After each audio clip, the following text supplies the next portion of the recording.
Archaeology is filled with mysteries that challenge our understanding of the past.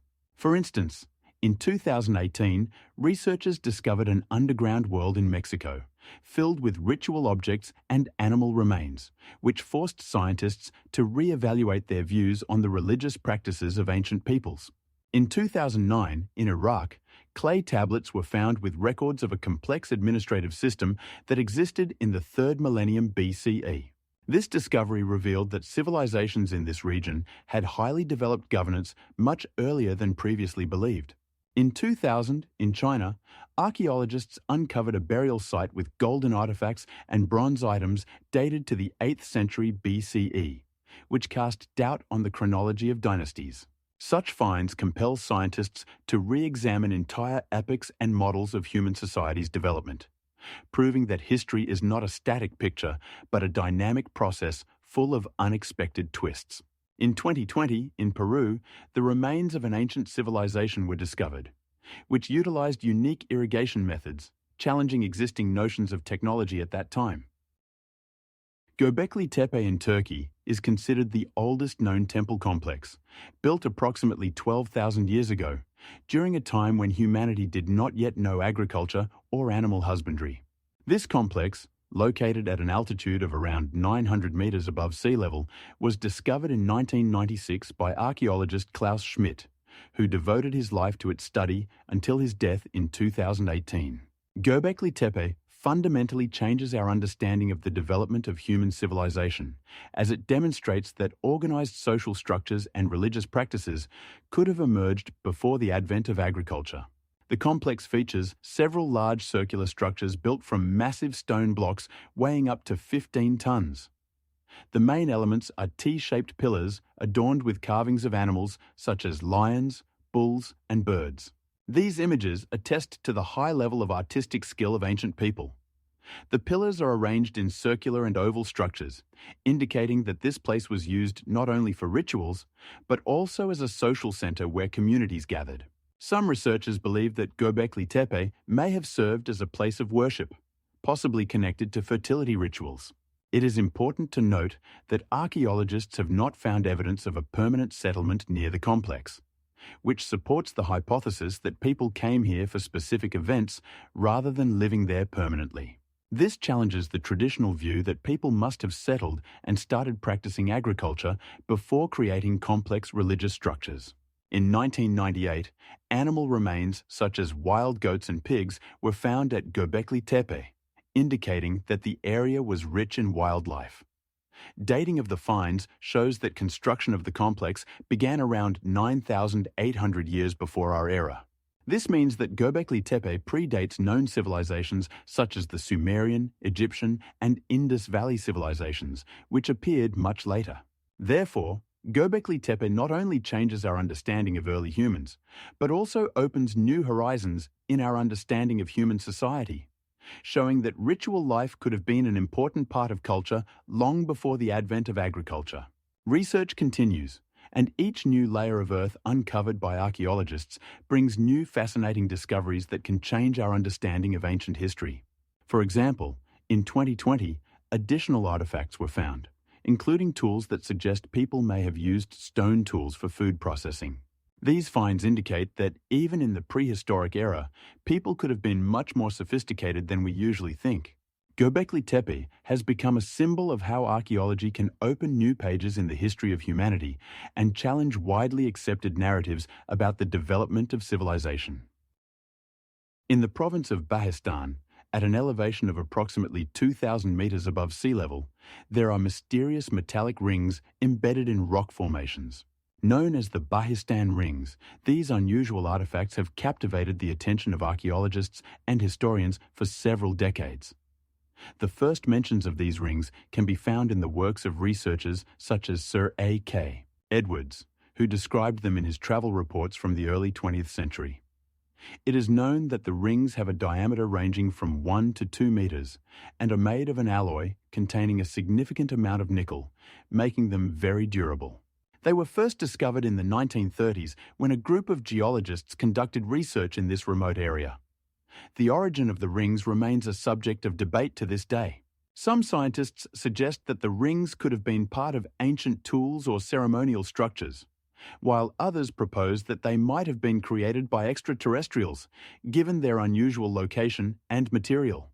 This hypothesis has sparked numerous debates, as nothing similar has been found in other archaeological discoveries in the region. Radiocarbon dating analyses indicate that the rings may date back to around the 3rd millennium BCE, which raises questions about their possible creation with the technology available at that time. There are also theories that the rings could have been part of an ancient water supply system, as some are located near water sources.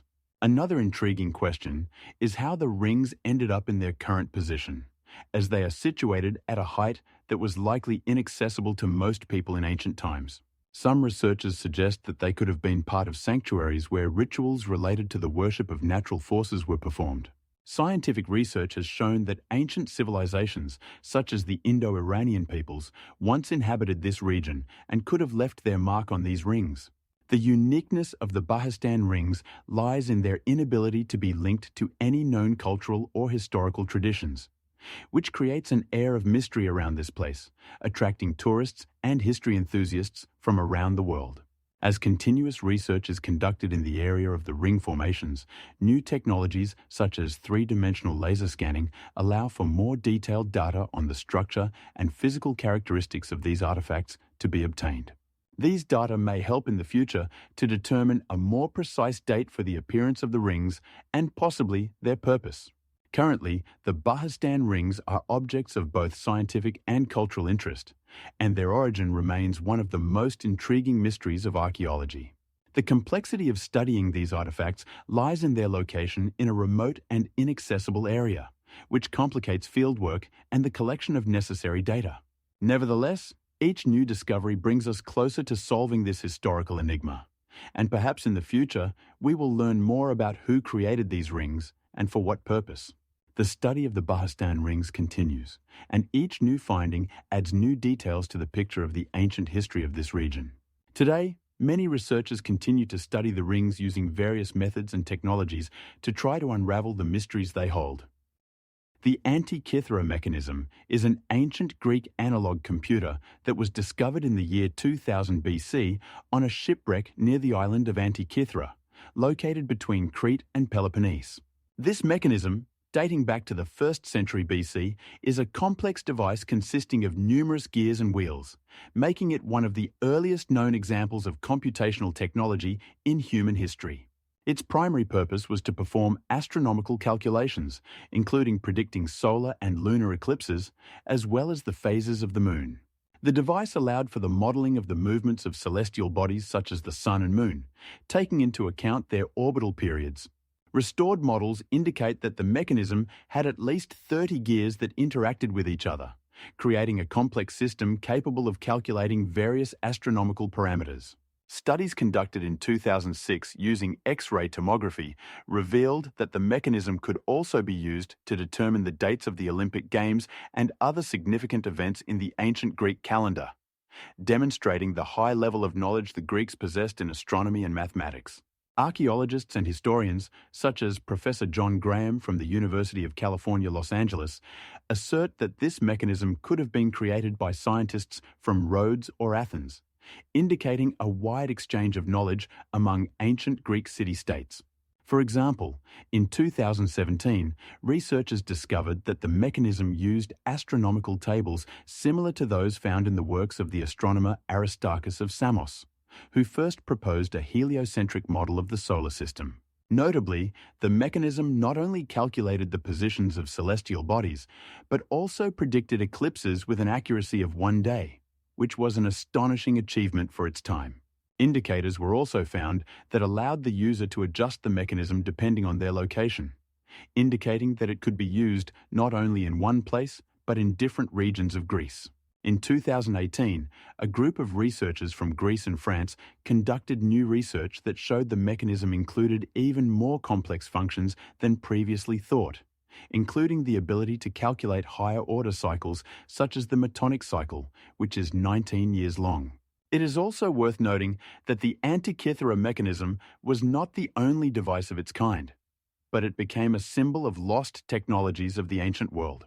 The mechanism was made of bronze and originally gilded, which emphasized its value in ancient Greek society. The preserved parts of the device are now housed in the National Archaeological Museum in Athens, where visitors can see its complex construction and marvel at the level of engineering thought that existed more than 2,000 years ago.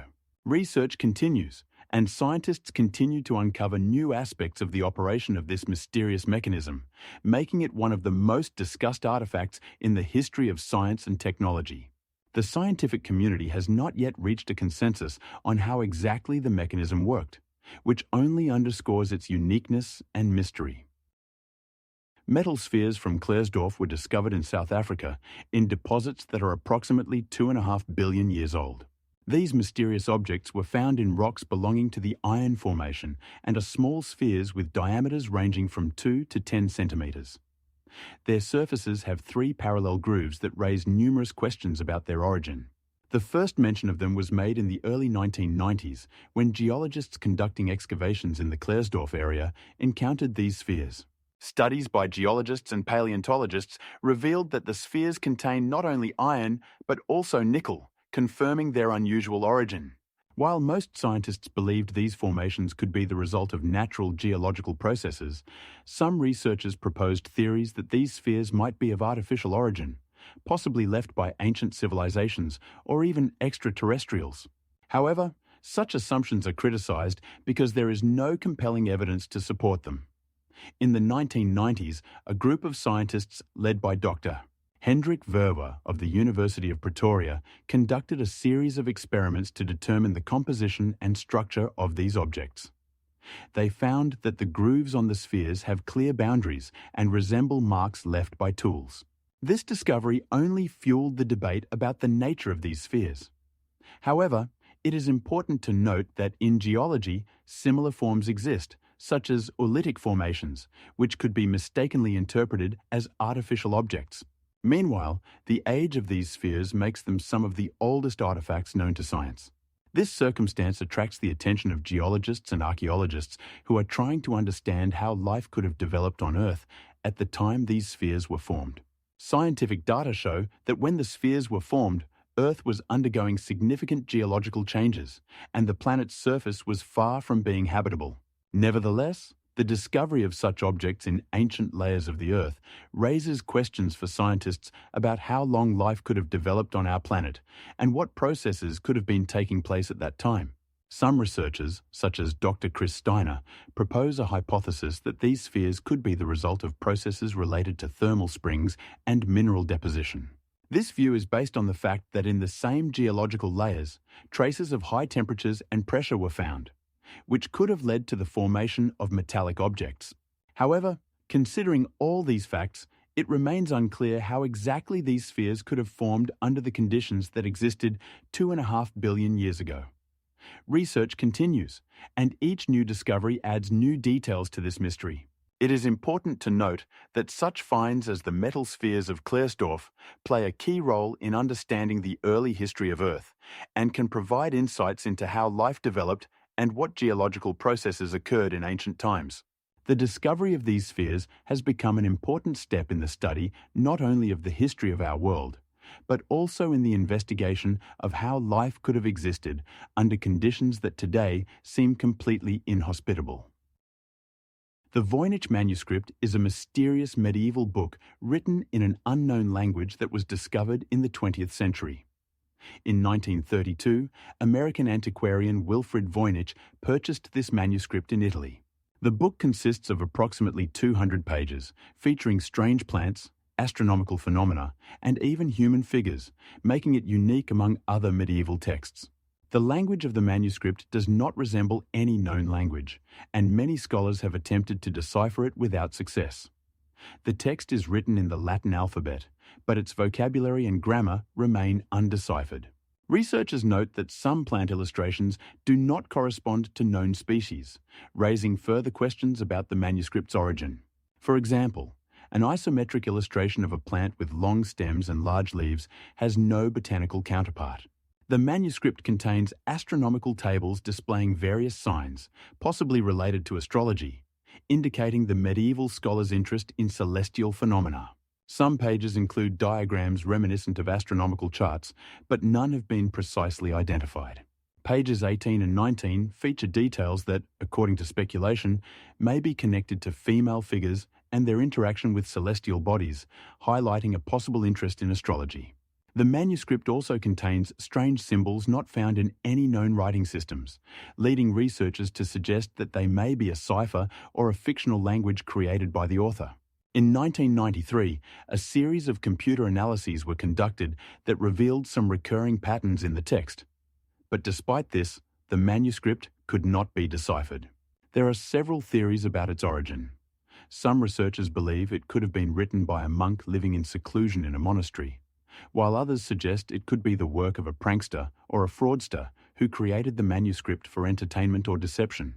One of the most famous researchers of the manuscript is Professor Jason D. Bennett, who in 2012 published a work proposing that the text of the manuscript may have been written in a language widely spoken in non-European countries.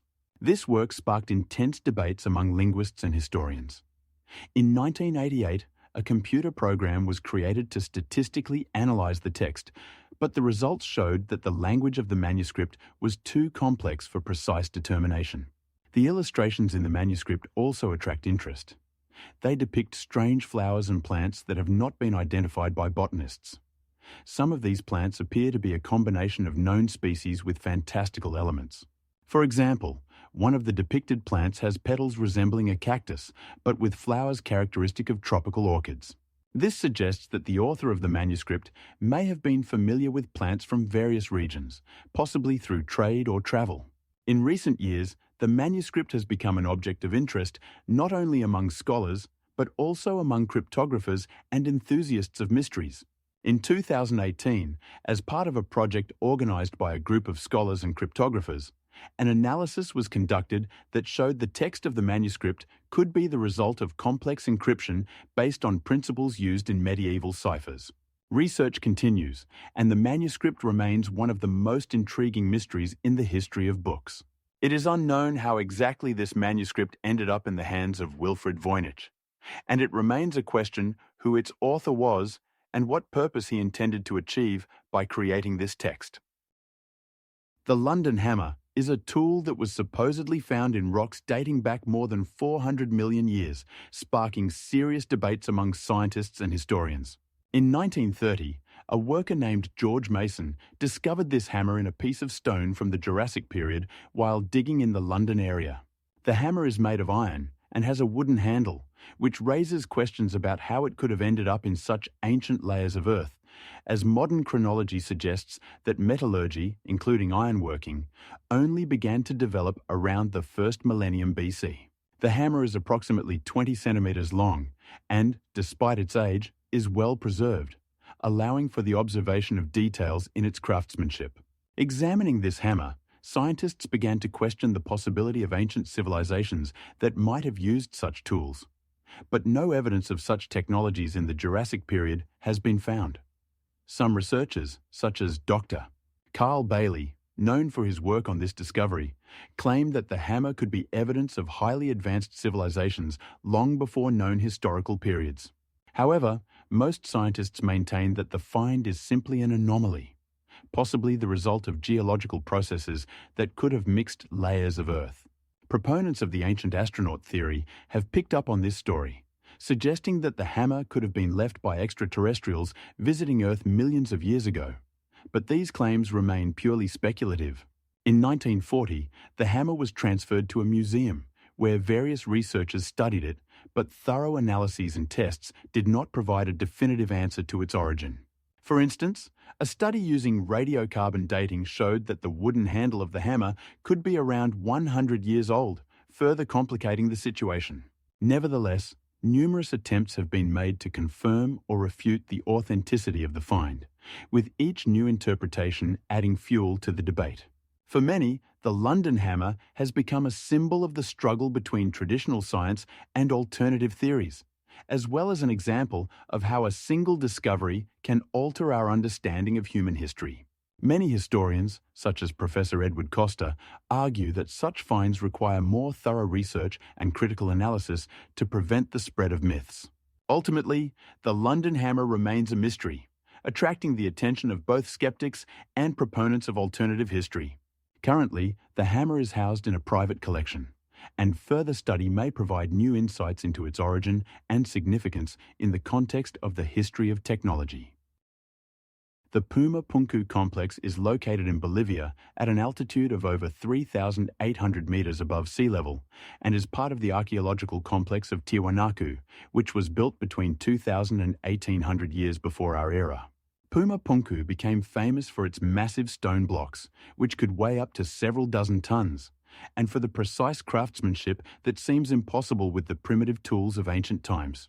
For example, blocks of andesite used for construction can be up to 8 meters long and 3 meters wide, with all of them having perfectly square angles and flat surfaces.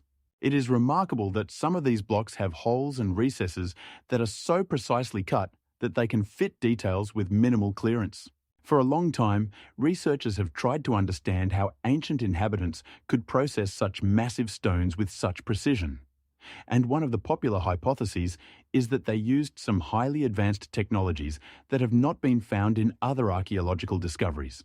Archaeologist John Hudson, in his book The Secrets of Puma Punku, describes how stones were processed using tools that could have included bronze or even more modern materials, which should not have been available to Andean residents at that time.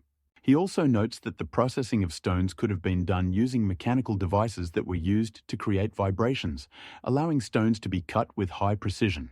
Some researchers, such as David Hutchinson, have proposed theories that for the construction of such objects, technologies that were lost over time could have been used, which could explain such achievements in stone processing. It is interesting that in Puma Punku, blocks were also laid without the use of mortar, which indicates the high level of skill of the builders. Archaeological research shows that in this area, tools of labour such as stone axes and hammers were also found, but their sizes and shapes do not correspond to the level of precision observed in construction. Astronomers also note that the location of the complex has astronomical significance, as many of its elements are aligned with solar and lunar cycles. At the current stage, many questions remain about how these structures were built and what technologies were used. For example, there is a belief that in Puma Punku, certain geometric principles were followed that allowed for high precision in the placement of stones. Scientists such as Christopher Molnar assert that in fact, not only tools but also knowledge of mechanics, which were not documented, could have been used to create such objects. An important fact is that in Puma Punku, traces of stone processing were also found, which were not found in other places, such as characteristic scratches and marks from blows. This indicates that the inhabitants of this region possessed unique skills in stone processing, which challenges traditional notions about the technologies of ancient civilizations. The number of mysteries surrounding Puma Punku continues to grow. From the mysterious blocks to their astronomical significance, the complex remains one of the most intriguing archaeological discoveries in South America.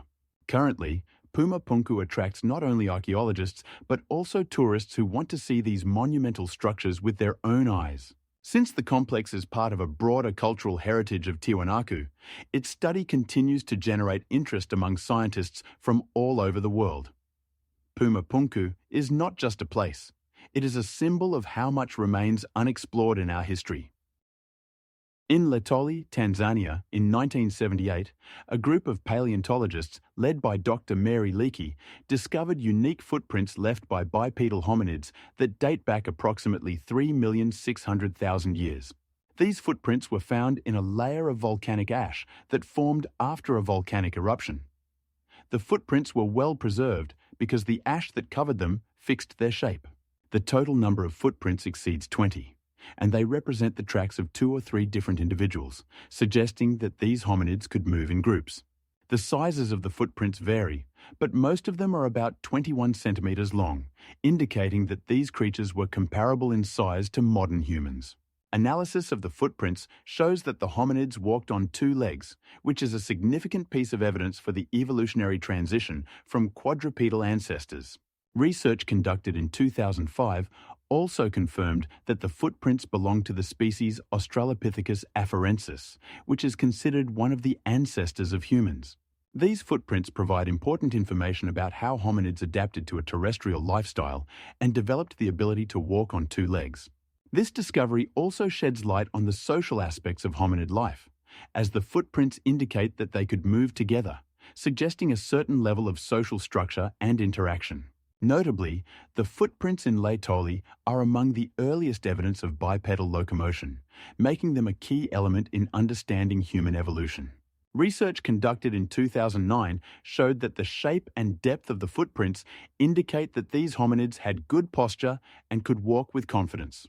Furthermore, the discovery of footprints in Laetoli has sparked discussion among scientists about the possible climate conditions at that time.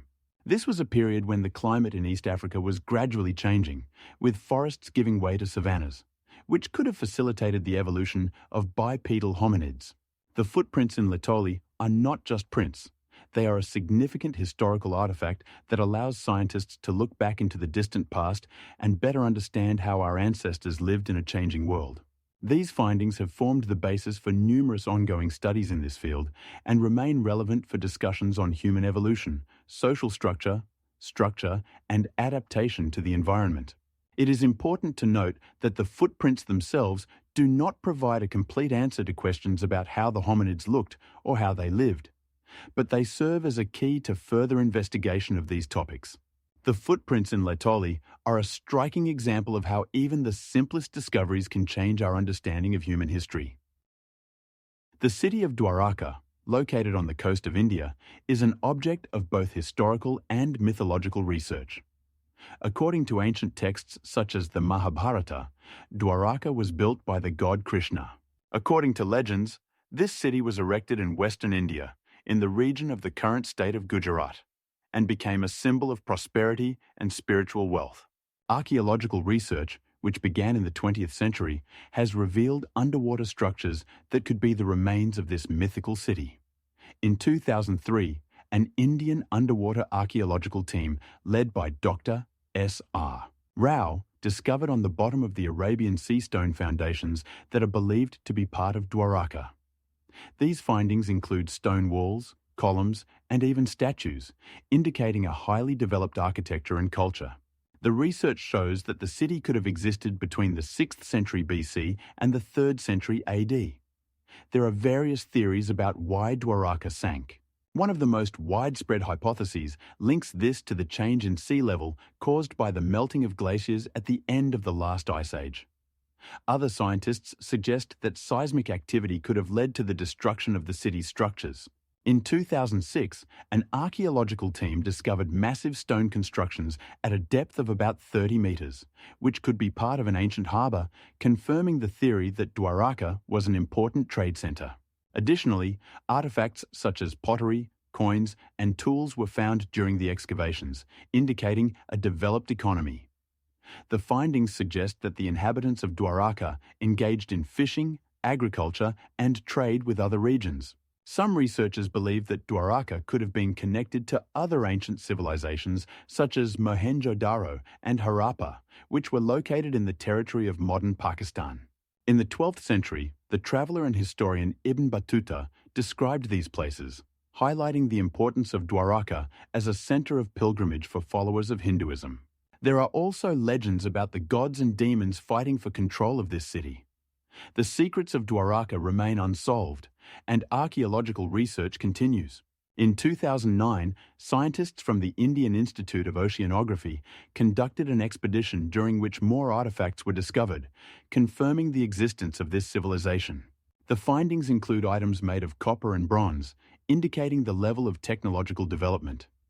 Also, traces of ancient piers and canals were found, confirming the theory that the city had a developed water supply system. In 2012, the results of the research became the basis for a documentary film that attracted public attention to the mysteries of the underwater city. It is important to note that the research on Dwaraka can change our understanding of ancient Indian civilizations and their interaction with the environment. Given all these facts, Dwaraka remains one of the most intriguing objects for researchers seeking to unravel the mysteries of the past. As a result of archaeological excavations, it was established that the underwater structures might have been created using technologies that were known only in later historical periods. which challenges traditional notions of the development of civilizations in India. The Arabian Sea still holds many secrets related to this mythical city, and further research may lead to new discoveries about its existence and significance for ancient Indian cultures. The Sphinx in Giza, a majestic statue with the body of a lion and the head of a human, raises numerous questions about its age and origin. Officially, it is believed to have been built during the reign of Pharaoh Khafra, who ruled around 2,500 years before our era. However, a study conducted at the end of the 20th century led to sensational conclusions. Geologist Robert Schoch from Boston University noticed signs of water erosion on the surface of the Sphinx. These signs, according to him, unambiguously indicate that the statue was subjected to water, which could mean that it was created during a period when the climate in Egypt was much wetter than it is now. Analysis of the soil and erosion processes conducted by Schoch showed that erosion could have occurred during the last wet climate period in Egypt, which ended approximately 10,000 years ago. This discovery calls into question the widely accepted chronology, according to which the Sphinx was built in the 3rd millennium before our era. Schoch is not alone in his views. Other researchers, such as Dr. Chris Duncan, also point to inconsistencies in the dating of the Sphinx. Duncan notes that the architectural and stylistic features of the Sphinx may indicate more ancient traditions that existed long before Khafra. Additionally, some scholars suggest that the Sphinx could have been associated with the cult of water and fertility, which explains its location near the Nile. These theories provoke debates among archaeologists and historians as they challenge traditional views on Egyptian history. There are also other artifacts found near the Sphinx that may be older than the officially recognized dates. For example, fragments of statues and amulets found in this area indicate a level of artistry and skill that may have existed long before the time of Khafra. Some researchers even suggest that the Sphinx could be part of a larger complex that was destroyed over time and due to climate changes.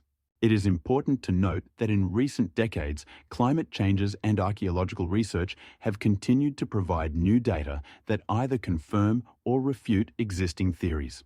For example, data on old sediments and geological changes in the Giza region show that the area experienced several climate changes that could have influenced the construction of the Sphinx. Such discoveries may force us to reevaluate not only the age of the Sphinx, but also the entire history of ancient Egypt. There are also theories that the Sphinx could have been restored or supplemented in later times, which complicates the determination of its true age. Research shows that many elements used in the construction could have been borrowed from earlier periods. At present, there are many questions, and each new fact can have a significant impact on our understanding of this enigmatic monument. In particular, analysis of the stone from which the Sphinx is made suggests that it may be much older than previously thought. Research shows that the stone contains signs of erosion characteristic of older periods, which casts doubt on the traditional chronology of its creation. The Sphinx may not only be an architectural marvel, but also a symbol of a complex and tangled human history. Questions about its age and purpose continue to spark disputes among scholars and history enthusiasts, highlighting that even the most famous monuments can hide many mysteries. There are also mysteries related to its original appearance. Some researchers claim that the Sphinx originally had a different head, possibly female, which could indicate ancient cultic practices. These theories remain a subject of debate and further research. Currently, the signs of water erosion on the Sphinx in Giza raise more questions than they provide answers. In the Taklamakan Desert of China, archaeologists have discovered unique mummies that have revolutionized our understanding of ancient migrations and ethnic diversity in Asia. These mummies, dating back approximately 4,000 years, are known as the Tarim mummies. They differ from most finds in the region by exhibiting European features such as fair skin, red and light hair, and high noses. This discovery challenges traditional views of who inhabited Central Asia in ancient times. Most Tarim mummies were found in the vicinity of Lop Nur Lake, where scientists believe there were oases that supported life in the harsh climate. One of the most famous mummies is Huan Di, which is about 1 meter and 80 centimeters long and was discovered in 2003. It is well preserved due to the unique environmental conditions with low humidity and high temperatures preventing tissue decay. DNA studies conducted in 2015 revealed that these people had not only European but also Middle Asian genetic markers, indicating complex migration processes in the region. By the time these mummies were buried, advanced civilizations such as the Xia and Shang cultures already existed in what is now China, engaging in active trade with neighboring peoples. The Tarim mummies were dressed in woolen fabrics made using technologies similar to those used in Europe at the same time. Additionally, artifacts found with the mummies, such as pottery and jewelry, indicate a high level of craftsmanship and trade connections with other cultures, including distant lands. For example, in 2001, archaeologists found pottery near Lop Nur Lake decorated with patterns characteristic of Iran and the Middle East. This supports the theory that Tarim was a significant hub on the Silk Road, connecting East and West. A crucial aspect is the question of how and why these Europeans ended up in the heart of Asia. One hypothesis suggests that they were part of migration flows linked to the spread of Indo-European languages, which could explain the presence of languages similar to Celtic languages in some regions. In 2006, researcher John Harris, studying these mummies, proposed that they could be descendants of ancient peoples who migrated from Europe to Asia through the Caucasus and Iran. This theory is supported by findings indicating massive human movements in the region between 4,000 and 2,000 years ago. Thus, the Tarim mummies not only provide a window into the past, but also challenge our notions of what it means to be Asian. These discoveries have attracted the attention of both scholars and the general public, sparking interest in the genetic origins of modern peoples. Research continues, and each new analysis brings more fascinating insights into the lives and cultures of these enigmatic people. In this context, the Tarim mummies serve as a unique key to understanding the complex history of migrations and cultural mixing in the ancient world. The Phaistos disc is a unique artifact discovered in 1908 on the island of Crete, in the ancient palace of Phaistos. This disc, made of fired clay, is approximately 21 centimeters in diameter and 1 centimeter thick, and is adorned with numerous symbols that remain undeciphered to this day. In total, the disc features 365 signs, including depictions of people, animals, and geometric figures. Research indicates that the symbols likely relate to the Minoan script, which was used on Crete from the 3rd millennium BCE. The Minoan civilization, which flourished on Crete from around 2000 to 1500 BCE, left behind numerous cultural artifacts. But its writing system remains one of the most mysterious aspects of its history. The Phaistos disc was found by archaeologist Arthur Evans, who also excavated the famous palace at Knossos. The disc contains symbols that are believed to represent some ritual or religious text, although the exact function and meaning of these signs remain unclear. The disc was first presented to the public in 1915, and since then, numerous scholars, including Professor John T.C. Cook of Bristol University and Dr. David S.C. Daniel of the Universities of Crete, have dedicated themselves to its study. All attempts to decipher the symbols on the disc, from the first attempts in 1915 to modern computer analyses, have been unsuccessful. Some researchers suggest that the disc may have been a type of board game, while others believe it could have served as a ritual or magical object. The symbols on the disc are created in the form of stamped images, indicating that its creation may have been mass-produced rather than individual. This discovery raises many questions about the Minoan script and the language used at that time. Archaeologists also suggest that the Phaistos disc may be connected to other sign systems, such as linear A and B, which were used on Crete and in other parts of the Aegean region. According to archaeologist Nikephoros K. Papadopoulos, the disc may represent an early form of writing that preceded more well-known systems. Despite decades of research, the disc continues to be one of the greatest mysteries of archaeology. It is housed in the Archaeological Museum of Heraklion on Crete, and its study continues to attract the attention of both scholars and history enthusiasts. Each year, thousands of tourists visit Crete to see this enigmatic artifact, drawn by its mystery and history. Currently, more than 30 different theories exist regarding the meaning of the symbols, some of which suggest that they may be related to astronomical phenomena or calendar systems. For example, some researchers draw parallels between the symbols on the disc and the signs of the zodiac.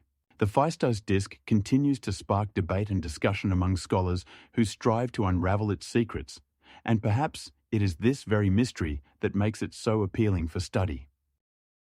The script of the Indus Valley, which existed around 4,000 years ago, is one of the most enigmatic aspects of ancient history. This system of signs, used in the region that today encompasses parts of Pakistan and northwest India, has left behind numerous artifacts but remains undeciphered. Archaeologists find seals, tablets, and other items with inscriptions, but their meaning remains unclear. The most famous finds come from archaeological excavations in cities like Harappa and Mohenjo-Daro, which were part of the Indus civilization. These cities, which existed during the 3rd millennium BCE, demonstrate a high degree of urbanization and complex social structure. For example, in Mohenjo-Daro, well-planned streets, drainage systems, and even public baths have been discovered, indicating a high level of organization.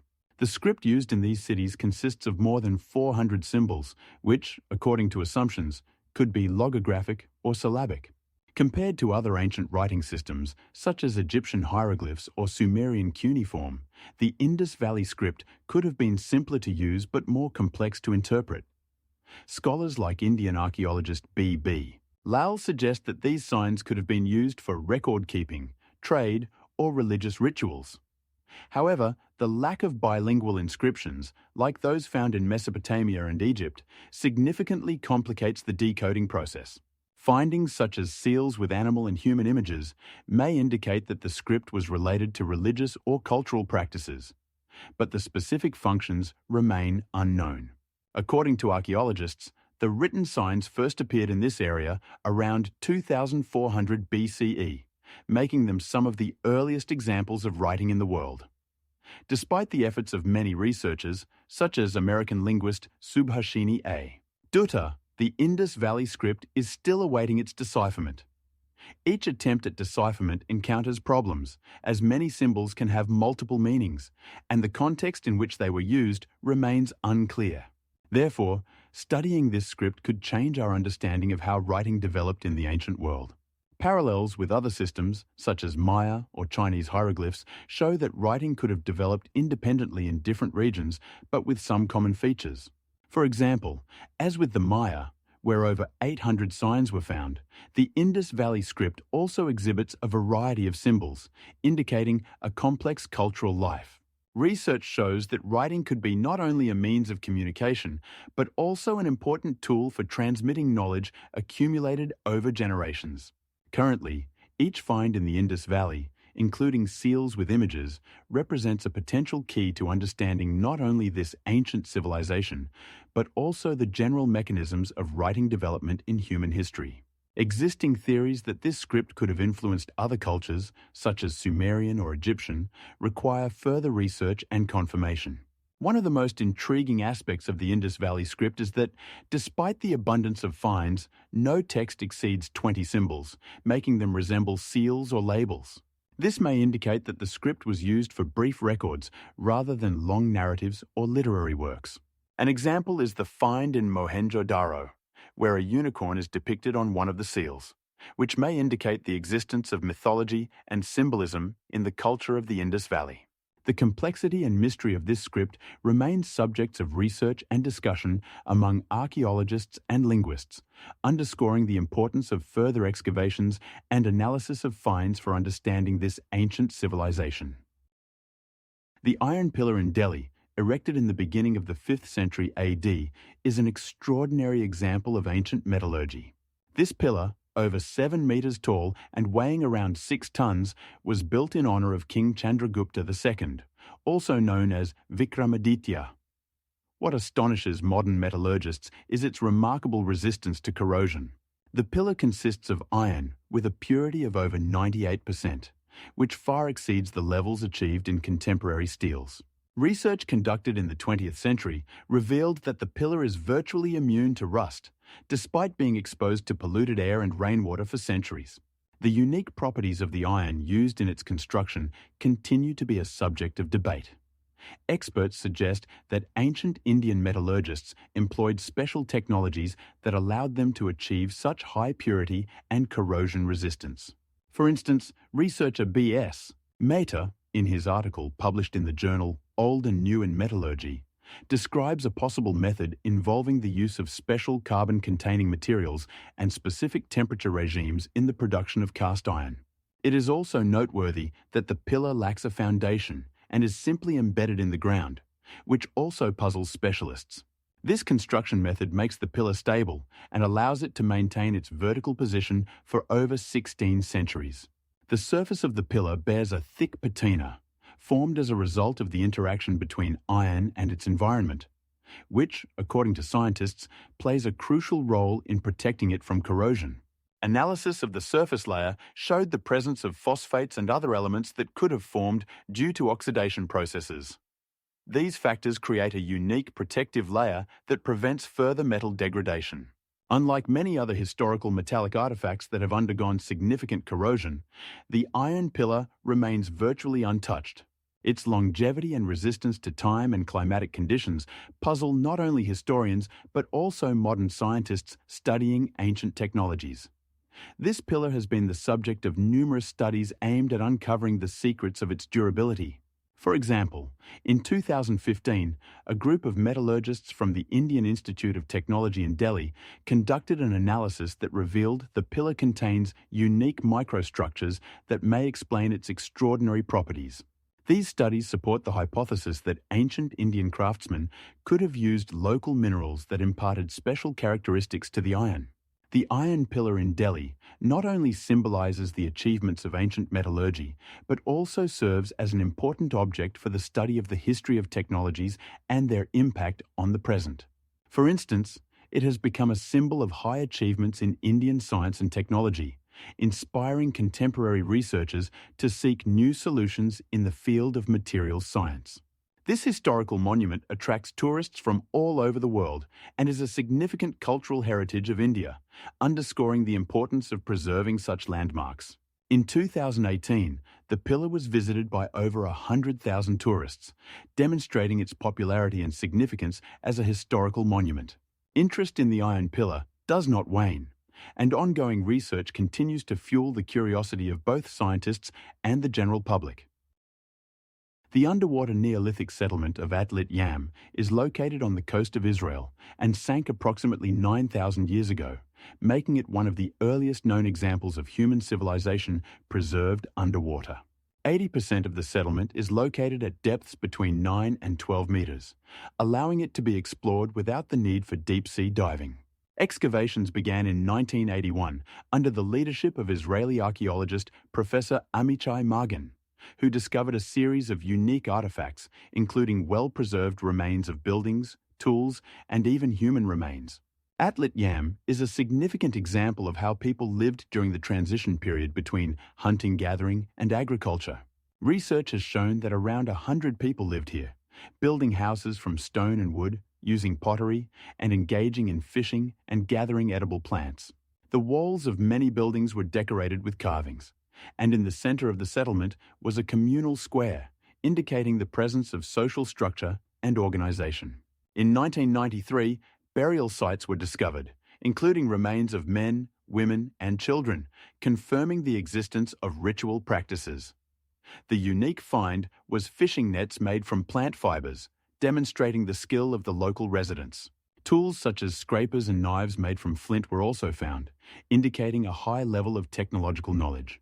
Atlit Yam is also known for its unique finds, such as ceramic vessels with food remains, allowing researchers to reconstruct the menu of ancient inhabitants. A significant aspect of the settlement is its flooding, which likely occurred due to a rise in sea level at the end of the last ice age, leading to changes in climate and environmental conditions.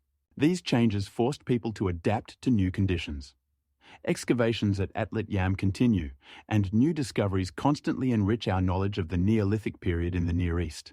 In particular, in 2018, new areas of the settlement were uncovered, where remains of ancient plants were preserved, allowing researchers to study the agriculture of that time. Thus, Atlit Yam is a vivid testimony to early human communities and their interaction with their environment. The dimensions of the buildings reach 8 meters in length, indicating that ancient people sought long-term habitation.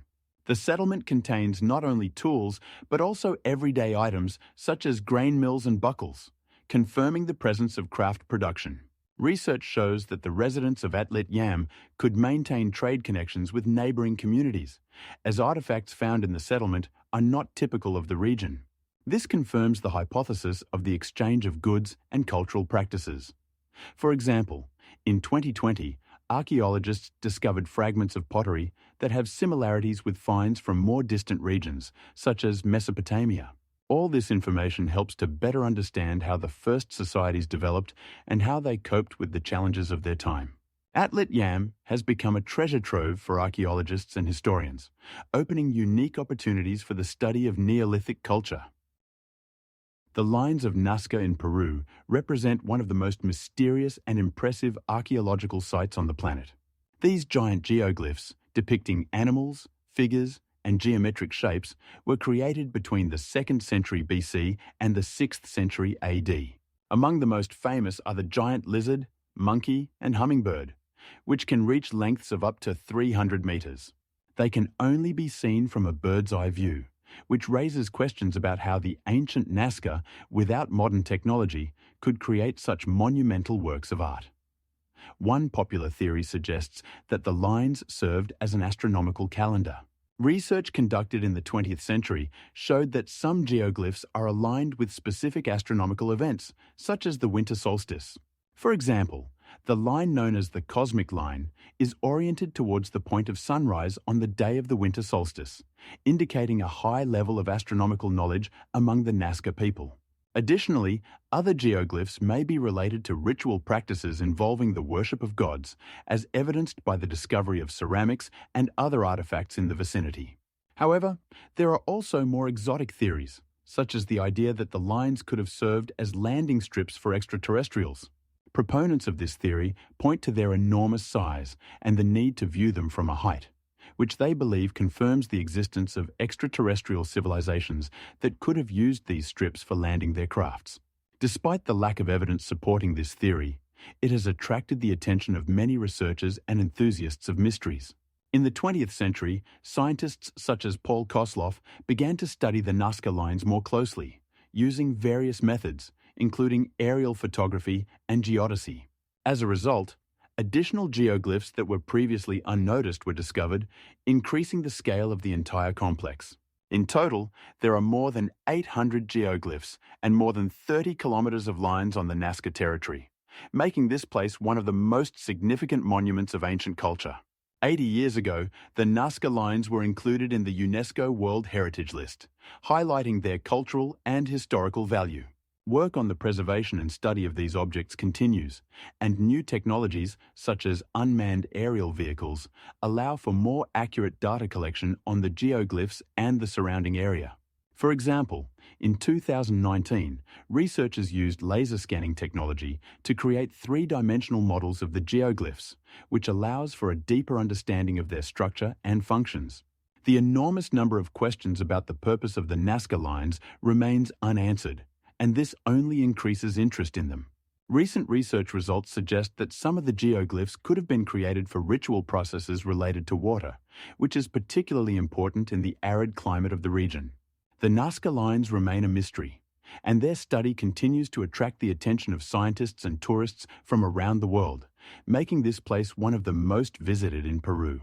In 2000, more than 100,000 tourists were registered, highlighting the significance of these geoglyphs for world culture. Each year, the number of visitors increases, creating additional problems for the preservation of the monument, as the risk of damage to the geoglyphs increases. Moreover, climate change affects the preservation of the lines, and scientists are concerned that they may be lost in the future. The Nazca lines are not just ancient drawings on the ground. They are part of a rich history and culture that needs to be studied and preserved for future generations. 80 years ago, archaeologists discovered that these geoglyphs could be related to rituals aimed at obtaining rain, which is crucial for survival in desert conditions. The Baghdad Battery is an artifact discovered in the early 20th century near the city of Baghdad in present-day Iraq and dating back to approximately the 1st century of our era. This clay vessel, with a height of about 15 centimeters, is a cylindrical structure with a copper cylinder inserted into its upper part and an iron rod descending into it. The uniqueness of this object lies in its ability to generate electrical current, challenging traditional views on the development of ancient technologies. Research conducted by scientists has shown that when the vessel is filled with acid, such as vinegar or lemon juice, a chemical reaction occurs between copper and iron, resulting in the generation of electrical current. This discovery was made by German archaeologist Walter Kramer in 1938, who noticed that such vessels could serve as sources of low-voltage electricity for electrolysis or even for medical purposes, such as treating nervous system diseases. Some theories suggest that the Baghdad battery could have been part of a more complex system, possibly used for gilding or silvering metal objects through electroplating, a process known only in the 19th century. It is important to note that at the time of the creation of the Baghdad battery, no other device capable of generating electricity existed, making it a unique example of ancient technology. Scientific experiments conducted using replicas of the Baghdad battery have confirmed its ability to generate voltage in the range of 1 to 2 volts, sufficient for simple electrical processes. In the 20th century, several researchers, including John B. Winkelmann, attempted to replicate the work of the Baghdad battery, and their findings confirmed its potential use in antiquity. Discussions about the purpose of the Baghdad battery continue, with historians proposing various theories, from its use as a therapeutic device to its application in ritualistic practices. The relevance of this artifact has grown with the increasing interest in ancient technologies and their potential impact on modern achievements. The Baghdad battery continues to spark debates about what people knew and could do in the field of electricity 2,000 years before the invention of modern batteries. Some researchers even suggest that similar devices could have been widely used in the ancient world, although the lack of written sources makes us only speculate about them. Some researchers compare the Baghdad battery with other ancient artifacts, such as the so-called Antikythera mechanism, a Greek device used for astronomical calculations. This raises the question of how advanced ancient technologies were and what else history might be hiding. There are also opinions that the Baghdad battery could have been part of a more complex system used in ancient cultures for various purposes, including medical procedures and possibly ritualistic practices. In this context, the Baghdad battery becomes a symbol of how the study of ancient technologies can open new horizons in understanding human history. Today, this artifact is housed in the Iraqi Museum, and its study continues, suggesting that new discoveries may be made in the future. In the 18th century, when the era of electricity began, many scientists could not imagine that such devices could exist in antiquity, making the Baghdad battery a unique example of how science and history intersect. In Wyoming, in the early 20th century, so-called stone-filled dwarfs were discovered, miniature mummies that sparked numerous debates and theories. On October 18, 1930, a local resident named Richard C. Smith, while working on his ranch, stumbled upon several small mummies, neatly wrapped in cloth and lying in a comfortable position, as if sleeping. These mummies, ranging in length from 30 to 40 centimeters, had unusual facial features that attracted the attention of both scientists and enthusiasts of the paranormal. Initially, some researchers suggested that the mummies might belong to ancient cultures, but subsequent analysis revealed that the age of the finds did not exceed 200 years.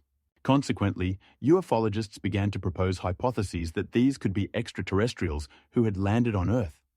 However, more down-to-earth explanations were not far behind. One of the most discussed theories was the version of microcephaly, a condition in which a person's skull is abnormally small. Some scientists, such as Dr. Charles D. Burke from the University of Wyoming, claimed that the mummies could belong to people with this condition, but this version was met with criticism. Scientific research shows that the mummies were stillborn children, or children who did not live to reach puberty. But many supporters of the microcephaly theory continued to insist on their position. In 1940, an article was published in the American Journal of Physical Anthropology, stating that one of the found mummies had features characteristic of people with genetic anomalies. But other researchers were unable to confirm these results. Some mummies differed from others in their body structure, which only added fuel to the debates. 80 years later, in 2010, the mummies were re-examined using modern methods such as computed tomography, and the results showed that the age of the finds did not exceed 200 years, which casts doubt on their connection to ancient civilizations. Despite numerous scientific publications and debates, the mummies remained a mystery.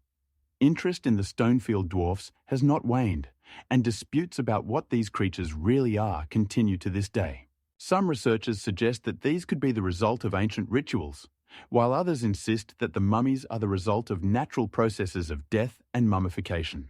Their discovery, like many other archaeological finds, raises questions about how we interpret the past and what conclusions we draw from the available data.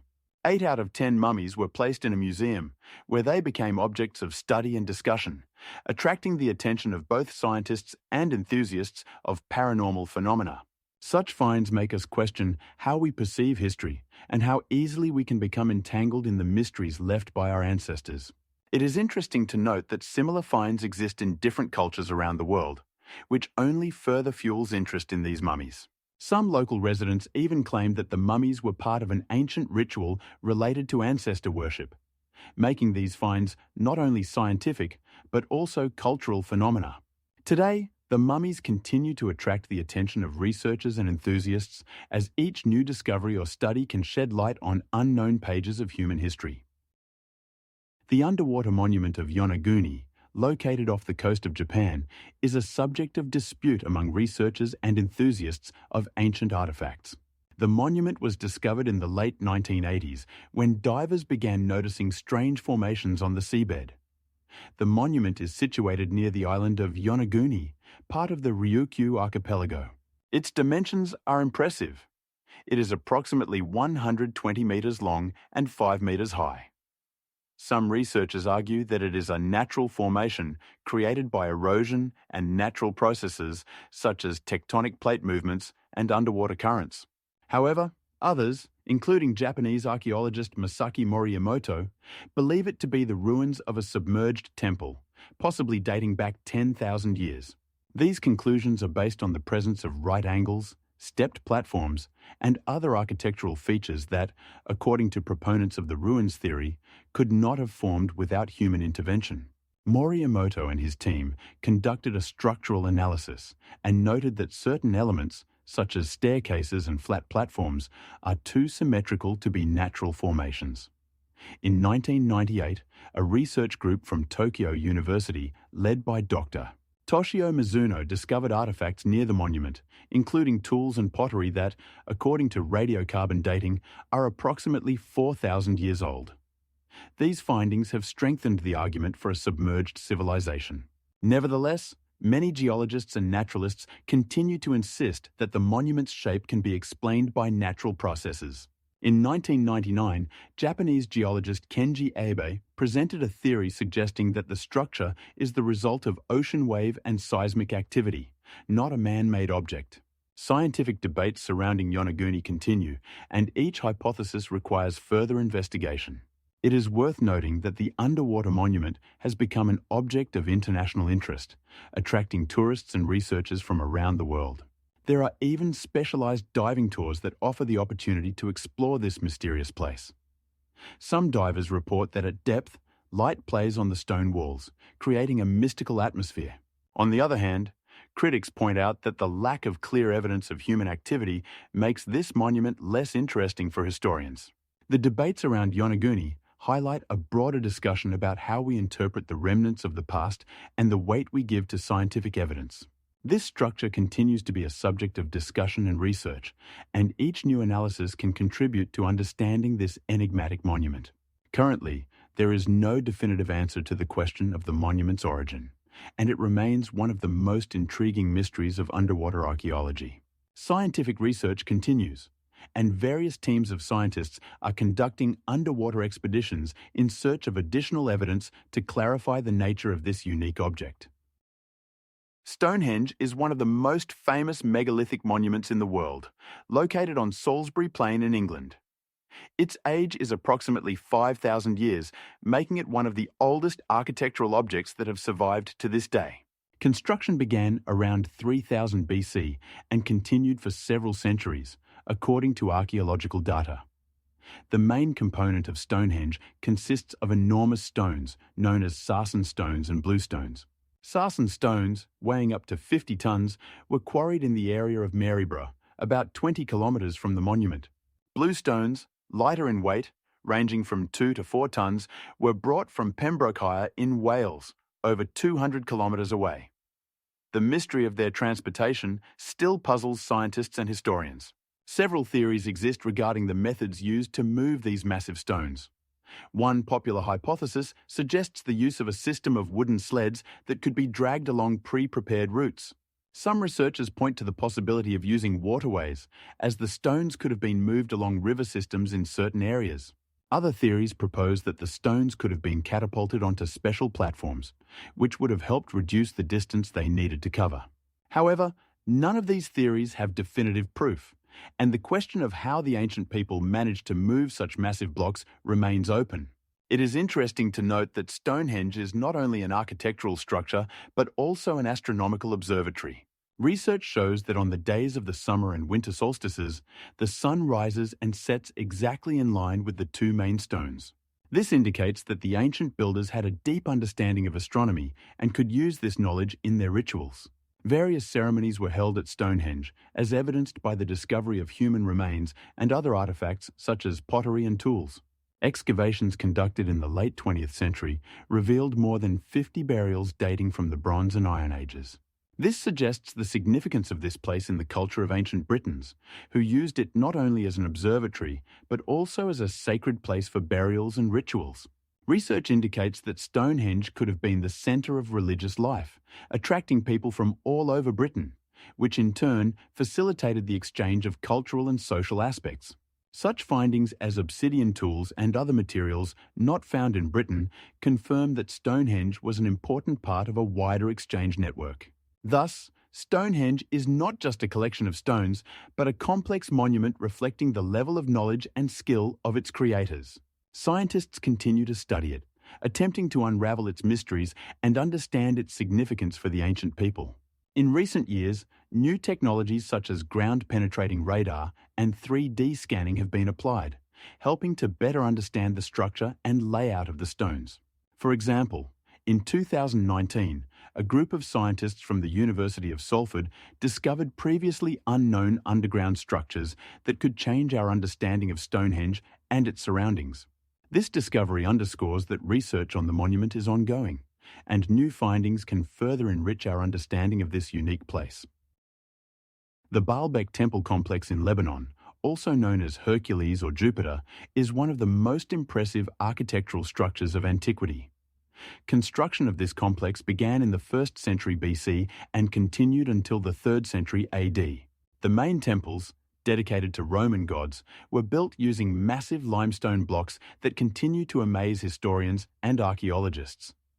The largest processed stones in the world, found in Baalbek, weigh up to 1,000 tons. For comparison, even the most powerful modern cranes can barely lift loads over 500 tons, raising questions about the methods used by ancient builders. Currently, Baalbek houses 3 main temples: the Temple of Jupiter, the Temple of Venus, and the Temple of Bacchus, with the Temple of Jupiter being the largest and most impressive. Its construction began in 20 BC by order of Emperor Augustus, and although the temple was partially destroyed, the remaining columns, standing at around 22 meters tall, continue to impress with their grandeur. These columns were carved from local limestone and adorned with intricate reliefs showcasing the skill of ancient craftsmen. The walls of the temple were built using massive stones so precisely cut that a knife blade could barely fit between them. One of the most famous blocks, known as the Stone of Destiny or Baalbek Stone, was carved from a quarry more than a kilometre away from the temple and weighs around 900 tons. Research indicates that transporting this block required thousands of workers and numerous primitive tools compared to modern technologies. This raises the question of how ancient builders could organise such a massive project.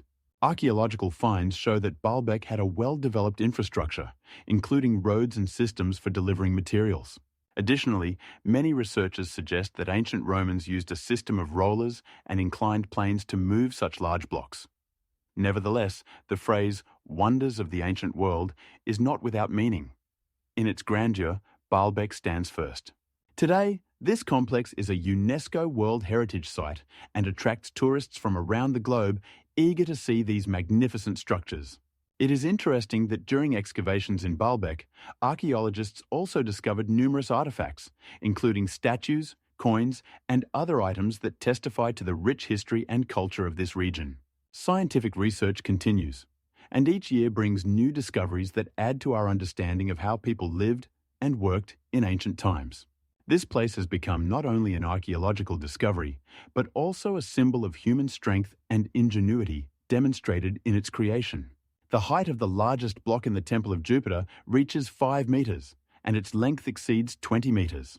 Building such monumental structures as Baalbek required not only resources, but also enormous organization and planning, underscoring the level of civilization that existed in this region more than 2,000 years ago. Giant Olmec heads are among the most mysterious and impressive artifacts of ancient Mexico. These monumental sculptures, weighing up to 40 tons, were created by the Olmec civilization, which existed in the territories of present-day Veracruz and Tabasco from around 2000 BCE to the 6th century CE. Made from basalt, which was quarried from sites located tens of kilometers away from their installation, particularly in the area of the modern city of San Lorenzo. These heads were transported using not only human labor, but also innovative methods such as the construction of special wooden structures and the use of logs as rollers. Each head has unique features that may reflect the individual characteristics of rulers of the time or serve as symbols of power and status. According to archaeologists, around 16 such heads have been found, but their number may be significantly greater, considering the scale of Olmec settlements. The sizes of these heads vary, but many of them reach a height of more than 2 meters and a width of more than 1 meter. The external appearance of each head is executed with remarkable accuracy. Facial expressions, characteristic features, and even details of hairstyles that may resemble helmets. One of the most famous is head number 1, found in San Lorenzo, which weighs around 38 tons and was discovered in 1968.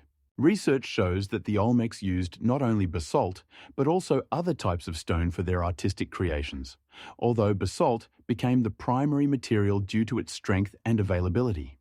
Interestingly, Olmec heads do not have inscriptions or other clear indications of identity, making them the subject of numerous hypotheses and debates among archaeologists and historians. Some researchers suggest that these heads may have been associated with religious rituals or served as monuments to great leaders. Meanwhile, some scientists believe that Olmec heads were part of a system of monumental architecture, while others point to their possible use as visual symbols to demonstrate power. Each head could represent not only physical strength, but also spiritual power, emphasizing the importance of rulers in society. The surfaces of these sculptures often bear signs of processing, indicating the high level of skill of Olmec stone carvers, who were able to create such colossal works of art using simple tools. The ancient Olmecs also left behind numerous other artifacts, including small figurines and ritual objects, which help us understand their culture and social structure. These heads, despite their impressive sizes, are just a part of a much larger and more complex picture of Olmec society, which had a significant impact on subsequent Mesoamerican civilizations such as the Maya and Aztecs, particularly in the fields of art and architecture. In conclusion, Olmec heads not only amaze with their size and craftsmanship, but also continue to be a subject of study and discussion among scholars, making them an important element in understanding the history of ancient Mexico. Currently, most of these heads are displayed in museums and archaeological zones, allowing contemporary people to connect with the legacy of one of the first complex civilizations in America. The stones of Ica, discovered in Peru, are mysterious artifacts that attract the attention of both scientists and enthusiasts of anomalous phenomena. These stones, dating back approximately 3,000 years, contain numerous engravings depicting not only dinosaurs, but also complex surgical operations, as well as other anachronisms that cast doubt on their authenticity. The first mentions of the Ica stones appeared at the end of the 20th century when the Peruvian doctor Javier Cabrera began collecting them in his town of Ica. He claimed that the stones demonstrate the coexistence of dinosaurs and humans, which contradicts established scientific facts. Research shows that humans and dinosaurs could not have coexisted, as the latter went extinct around 65 million years ago. However, the stones depict scenes where, according to some, dinosaurs and humans interact. For example, on one of the stones, a person is shown holding a dinosaur by the tail, which causes confusion and debate among scientists.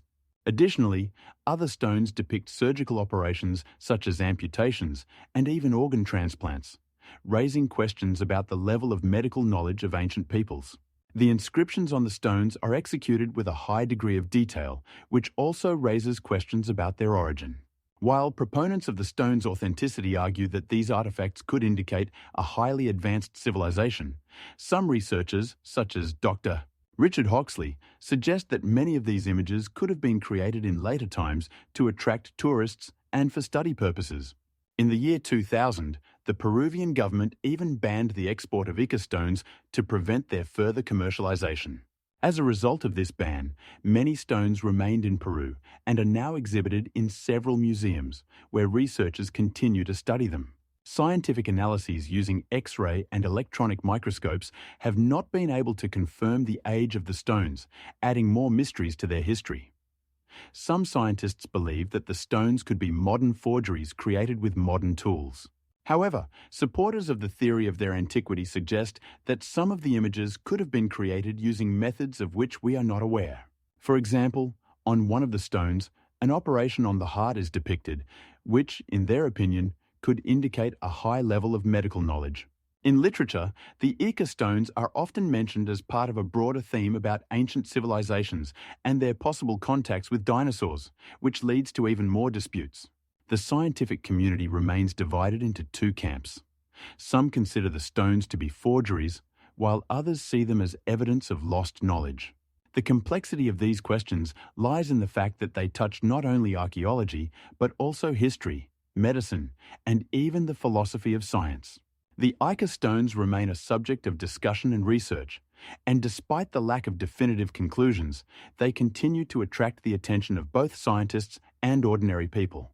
Currently, there are many replicas of the Ica stones sold to tourists, highlighting their popularity and mystery.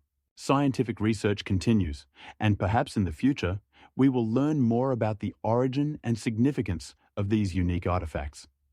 However, it remains unclear how exactly these stones were created and for what purpose they were intended.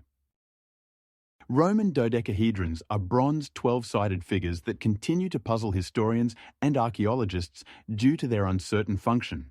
The first discoveries of these mysterious objects date back to the 1st century AD, and scientists have yet to agree on their purpose.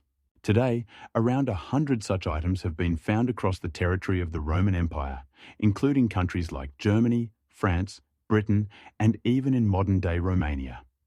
Each dodecahedron has 12 faces, which are regular pentagons. Their sizes vary, but on average, they range from 10 to 30 centimeters in height.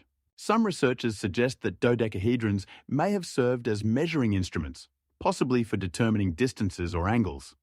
But there is no clear evidence to support this hypothesis. For instance, their shape and the presence of holes on the faces suggest the possibility of using ropes or cords to create measuring tools. Other theories link dodecahedrons to astronomy, proposing that they could have been used to track celestial bodies or time.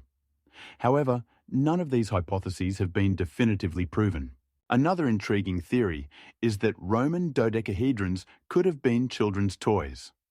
Some finds have been discovered in contexts related to children's burials, suggesting that they might have been part of a game. For example, archaeologists found several examples in a Roman camp in the Netherlands, where they could have been used as entertainment for children of soldiers. However, even if this is the case, it is unclear how exactly they were used in the game, and whether they were popular among Roman children. Dodecahedrons could also have been ritual objects associated with religious practices. But this is just another hypothesis that requires further study. Some researchers, such as Professor Angela Cartwright, propose that the shape and number of faces could have symbolic significance, connected to Roman mythology and philosophy. In this context, Roman dodecahedrons can be seen as an interesting example of how material culture can be linked to deeper social and religious concepts.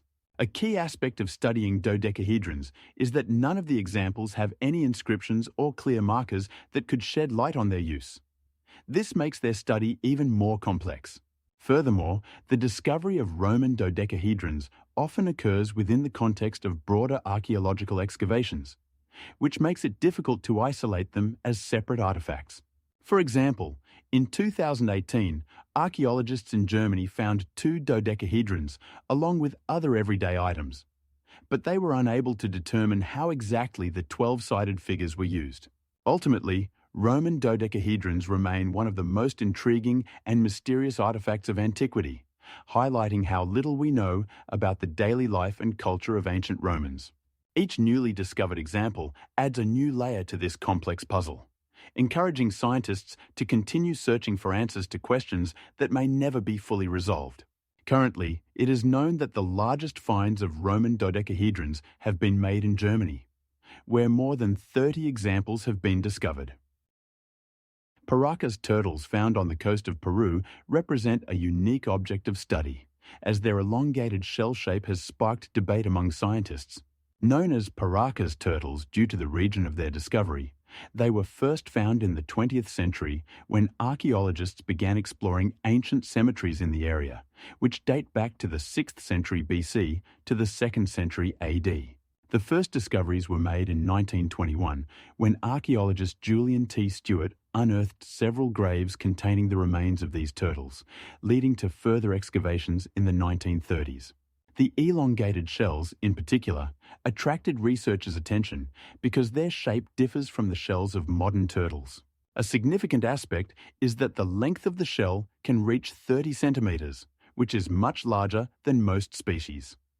Debates about the cause of this anomaly continue to this day. One explanation suggests that the elongation could have been the result of intentional deformation practiced by local residents. This practice, known as decorative deformation, involved fixing the heads of babies in a specific position using bandages or structures to achieve the desired shape. Evidence suggests that such deformations were common among several ancient cultures, including the Incas and Mayans. However, alternative theories propose that the elongation could be linked to genetic traits of a specific turtle population. Some scientists, such as Dr. José Manuel Benavides, suggest that such changes could have occurred due to natural selection, where elongated shells provided an advantage in certain environmental conditions. In his work published in the journal Art and Archaeology, he provides examples of other animal species that have adapted to their environments, supporting the hypothesis of genetic changes. Research has also shown that these turtles might have had unique living conditions, including diet and climate, which could have influenced their development. Interestingly, Paracas turtles are not the only creatures with unusual shell shapes. Scientific studies have found that elongated shells are also present in some lizard and snake species, indicating common adaptive strategies in various ecosystems. For instance, in the Amazon rainforest, lizards with similar shells have been found, which use their unique shape for hunting and protection from predators. Paracas turtles, in turn, could have used their unique features for adaptation to specific environmental conditions, such as finding food or protecting themselves from predators. It is also important to note that Paracas turtles were part of a broader cultural practice related to burial rituals. Archaeologists have found that turtles were often placed near human remains in graves, indicating their significance in the culture of local residents. Dr. Ricardo Salvador, a researcher from the University of Lima, suggests that turtles could have symbolized natural forces or served as sacrifices in rituals. Research continues, and new discoveries may provide more information about Paracas turtles and their role in the ecosystem and culture of ancient Peru. Today, the study of these animals remains relevant, as it allows us not only to understand the biological aspects of their existence, but also to analyze the cultural practices of ancient civilizations that inhabited this region. The elongated shells of Paracas turtles serve as a key to solving many mysteries about the life and culture of ancient Peruvian peoples. Damascus steel, renowned for its beauty and strength, was highly valued in the Middle Ages. This unique material, used for making swords and knives, had a distinctive pattern resembling water or marble, which gave it its name. In the 12th century, for example, swords made from Damascus steel became symbols of status and skill, and their makers, such as Syrian craftsmen, were highly sought after. The uniqueness of Damascus steel lay in its composition. It was made from several types of iron, processed at high temperatures with the addition of carbon, allowing for the creation of alloys with unique properties. The production process of Damascus steel was complex and involved multiple forging and hammering of the metal, which contributed to the formation of characteristic patterns. In the 14th century, the traveller and writer Ibn Battuta described Damascus-made swords as strong as lightning and sharp as a blade. However, this secret was lost at the end of the Middle Ages when Europe entered the Iron Age and technologies began to change dramatically. To this day, modern scientists have not been able to restore the original Damascus steel recipe. Research shows that in addition to carbon, Damascus steel contains other elements such as nickel and molybdenum, which gave the material unique properties. For instance, in the 1990s, American scientists in laboratories discovered that some samples of Damascus steel contained traces of vanadium, making the process of its production even more complex. However, despite advances in metallurgy, it is not possible to recreate the original methods used by medieval blacksmiths. Modern technologies, such as powder metallurgy, use different principles but cannot fully reproduce the magic that was inherent in the original Damascus steel. Some contemporary masters try to restore these methods using ancient smithing techniques, but even they acknowledge that they cannot achieve the same depth and multi-layered quality that was present in Damascus steel. Restoring the original methods requires not only knowledge of the chemical composition, but also an understanding of the cultural context in which these techniques were developed. To this day, despite all efforts, genuine Damascus steel remains a mystery that has not been solved. In the 21st century, researchers continue to study samples found in ancient excavations and still debate which materials were used in its production. For example, in 2003, a group of scientists from the University of California conducted an analysis of Damascus steel samples, which showed that they contained unique alloying elements characteristic of that time. However, even such an analysis did not bring us closer to restoring the lost technology. Secrets that could open the doors to understanding remain hidden in the dust of centuries. It is important to note that Damascus steel was not only a symbol of skill, but also an object of desire and status, highlighting its significance in the history of metallurgy. The restoration of the lost Damascus steel technology remains a goal for many researchers who continue to seek answers in ancient texts and samples preserved in museums around the world. Crystal skulls discovered in Central America represent one of the most mysterious and controversial topics in archaeology and history. The first mentions of such skulls date back to the end of the 19th century, when in 1901, American archaeologist Frederick Merriweather discovered a quartz skull in the ruins of the Maya in Mexico. This skull, known as the Merriweather skull, was presented as an artifact from ancient civilizations, but doubts about its authenticity arose even then. Some researchers claimed that the skulls were made using modern technologies such as diamond tools, which cast doubt on their ancient origin. In 1915, another skull, known as the British Museum skull, was exhibited, which attracted public attention and strengthened the myth of crystal skulls as magical artifacts with special power. Proponents of the ancient skull theory point to their supposed connection with the priesthood of the Maya and Aztecs, claiming that such objects were used in rituals and could have healing properties. However, detailed analysis and research conducted in the late 20th century showed that most of these skulls were made in the 19th century when interest in ancient civilizations was at its peak, and fakes were popular among collectors. In 1992, a group of researchers led by Dr. John Home conducted a thorough investigation of one of the skulls, which confirmed that it was artificially processed using modern tools. As a result, Many of these skulls became symbols of disputes about what is a genuine artifact and what is a skillful forgery. It is important to note that crystal skulls are often associated with various myths and legends, including predictions of the end of the world, which makes them even more attractive to the general public. The scientific community remains divided. Some insist that the skulls have magical significance and can store ancient knowledge, while others claim that they are nothing more than creations of the 19th century, made to attract tourists and sales.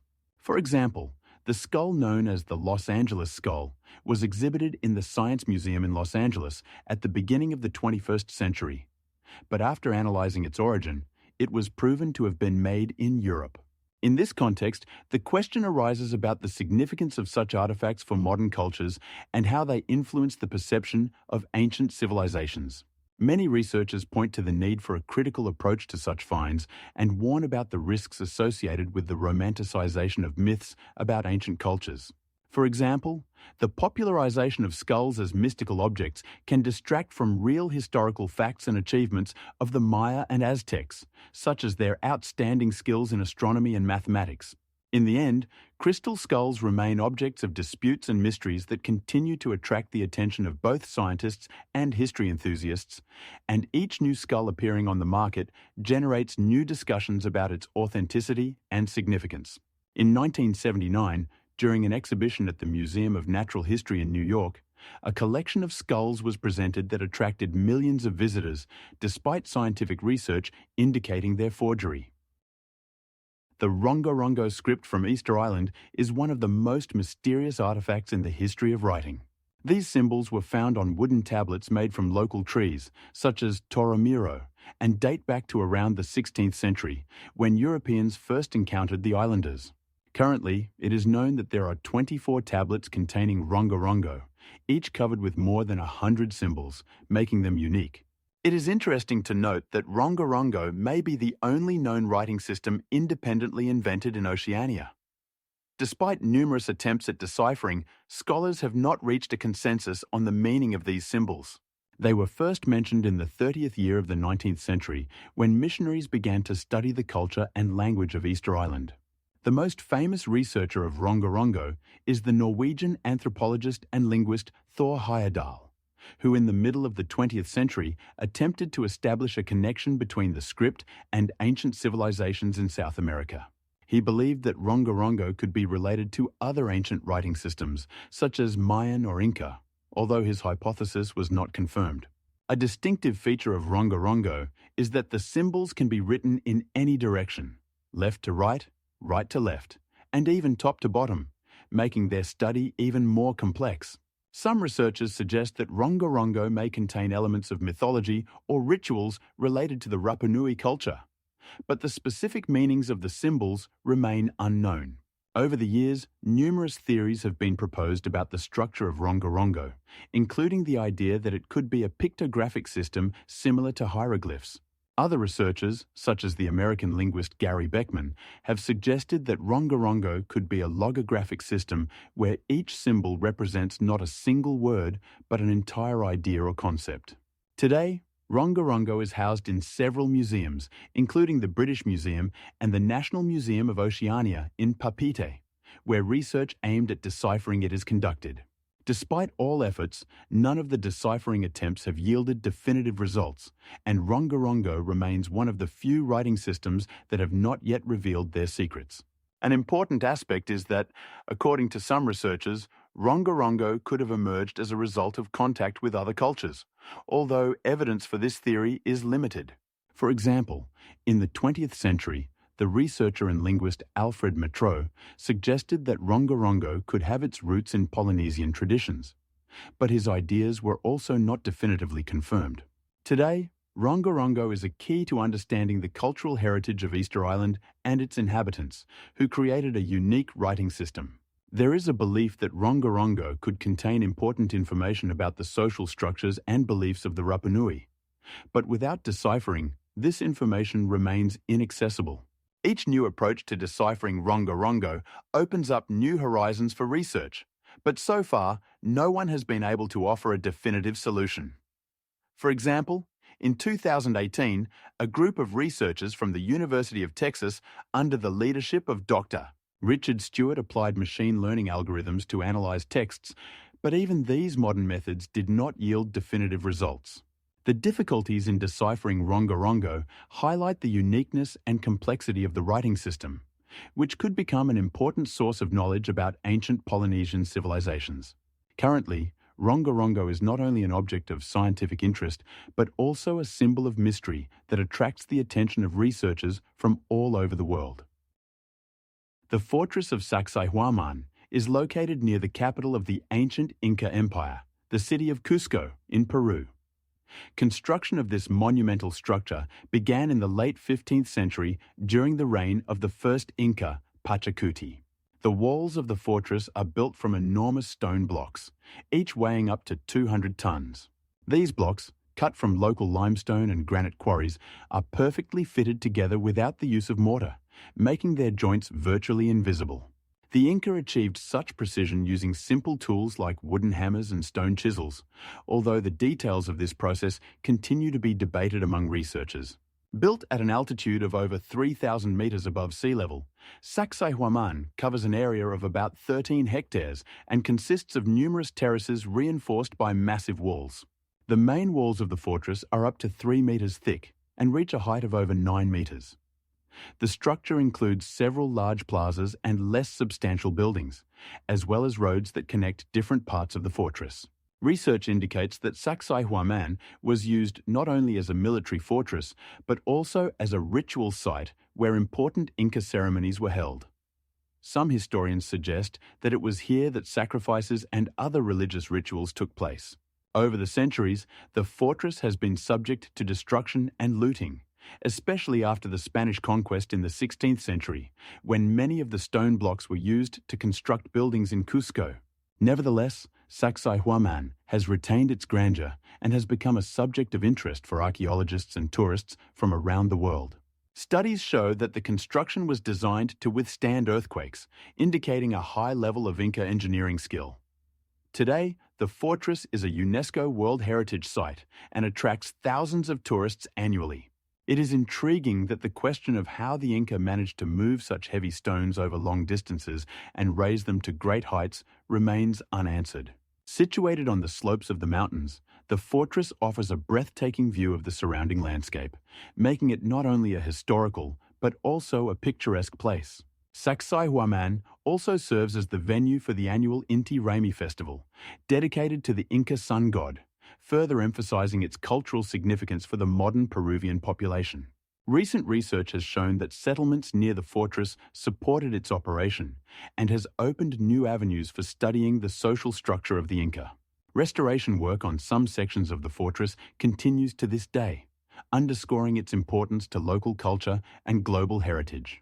Sacsayhuaman remains one of the most impressive examples of Inca architecture, embodying their achievements in construction and engineering.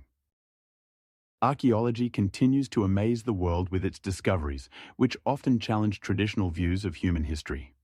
For instance, in 2018, archaeologists from the University of California in Los Angeles, led by Dr. Stephen Hirsch, unearthed an ancient civilization in Peru that used sophisticated irrigation methods, indicating a high level of engineering thought that existed more than 3,000 years ago. Research showed that these people created an irrigation system capable of supporting agriculture in arid regions, proving that ancient civilizations were not primitive, as often assumed. In 2000, a unique pyramid was discovered in the Tlatelolco region of Mexico, which turned our understanding of the culture and architecture of Mesoamerican peoples on its head. Dating back to the 9th century, this pyramid was larger and more complex than many known structures, such as the Pyramid of the Sun in Teotihuacan. And this discovery forced historians to re-evaluate the chronology of architectural development in the region. In 2009, in Iraq, archaeologists working at the ancient city of Ur found clay tablets with inscriptions that show that the Sumerians already had a system of bookkeeping comparable to modern methods in the 3rd millennium BCE, highlighting their high level of organizational thinking. These tablets contain data on trade, taxes, and resource distribution, allowing scholars to better understand the economy and social structures of ancient cities. In 2018, in Egypt, mummies were found with signs of unusual diseases, such as tuberculosis, which changed our understanding of healthcare and the lifestyle of ancient Egyptians. These findings show that diseases, which we thought emerged only in later times, could have existed in antiquity. In 2020, in Greece, archaeologists found the remains of a temple that, as it turned out, was built in the middle of the 5th century BCE, but was used for much longer than previously thought. This discovery demonstrates how ancient structures could adapt to changing conditions and societal needs. In 2020, in China, scientists discovered dinosaur fossils that, as it turned out, had feathers, challenging traditional views on the development of birds and dinosaurs. These findings indicate that many of our assumptions about ancient ecosystems and their inhabitants are based on incomplete data. In 2021, in India, traces of ancient humans who used fire for cooking were found, indicating that this skill emerged earlier than previously thought. Research shows that humans may have used fire more than 1 million years ago, changing our understanding of human behavioral evolution. Thus, archaeology does not just uncover new artifacts, but also creates new questions that require further study. Each new fact, each new discovery forces us to re-examine our established views on how our ancestors lived, how they interacted with each other and their environment. For example, the discovery in 2003 in Brazil of a large number of stone tools indicates the existence of complex societies in South America long before European colonization. These artifacts show that indigenous peoples possessed a developed culture and technology, contradicting the myth that they were primitive. In 2006, in Pakistan, traces of the ancient city of Mohenjo-Daro were found, which had a complex network of streets and drainage systems, indicating a high level of urban planning and construction. This city existed more than 4,000 years ago and was one of the largest cities of its time. In 2004, in England, archaeologists discovered at Stonehenge the remains of ancient burials that show that this place was used not only for rituals, but also as a burial site, adding new layers to our understanding of its significance for ancient cultures. Each of these examples underscores that archaeology continues to uncover new mysteries, and many secrets of the past still await resolution.